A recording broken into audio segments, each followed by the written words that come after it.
బులెటిన్లో breaking news చూస్తున్నాం. జాతీయ రాజధాని రీజియన్లో వాయు కాలుష్యం ప్రజలను ఉక్కిరిబిక్కిరి చేస్తోంది.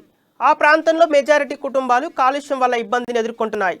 ఢిల్లీ ఎన్సీఆర్ సెక్టార్లో నివసిస్తున్న 80% కుటుంబాల్లో గత కొన్ని వారాల్లో కనీసం ఒక్కరైనా వాయు కాలుష్య సంబంధిత వ్యాధులను ఎదుర్కొన్నారని కమ్యూనిటీ సోషల్ మీడియా ప్లాట్ఫామ్ అయిన లోకల్ సర్కిల్స్ నిర్వహించిన సర్వేలో వెల్లడైంది. 80% కుటుంబాల్లో కనీసం ఇంటికొకరు శ్వాస సంబంధ సమస్యను ఎదుర్కొంటున్నారని సర్వే తెలిపింది.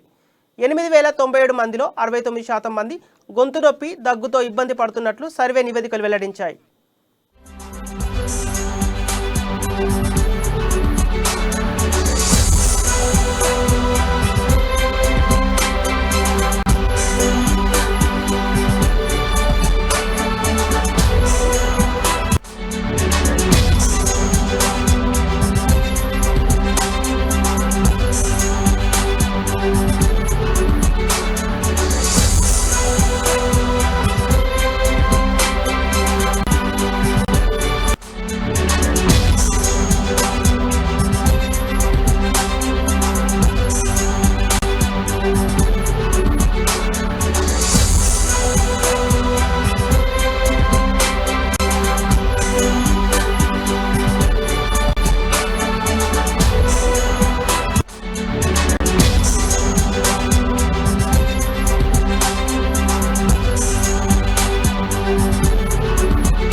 జాతీయ రాజధాని రీజియన్లో వాయు కాలుష్యం ప్రజలను ఉక్కిరిబిక్కిరి చేస్తోంది.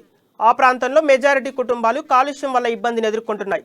ఢిల్లీ ఎన్సీఆర్ సెక్టార్లో నివసిస్తున్న 80% కుటుంబాల్లో గత కొన్ని వారాల్లో కనీసం ఒక్కరైనా వాయు కాలుష్య సంబంధిత వ్యాధులను ఎదుర్కొన్నారని కమ్యూనిటీ సోషల్ మీడియా ప్లాట్ఫామ్ అయిన లోకల్ సర్కిల్స్ నిర్వహించిన సర్వేలో వెల్లడైంది. 80% కుటుంబాల్లో కనీసం ఇంటికొకరు శ్వాస సంబంధ సమస్యను ఎదుర్కొంటున్నారని సర్వే తెలిపింది. 8,097 మందిలో 69% మంది గొంతు నొప్పి, దగ్గుతో ఇబ్బంది పడుతున్నట్లు సర్వే నివేదికలు వెల్లడించాయి.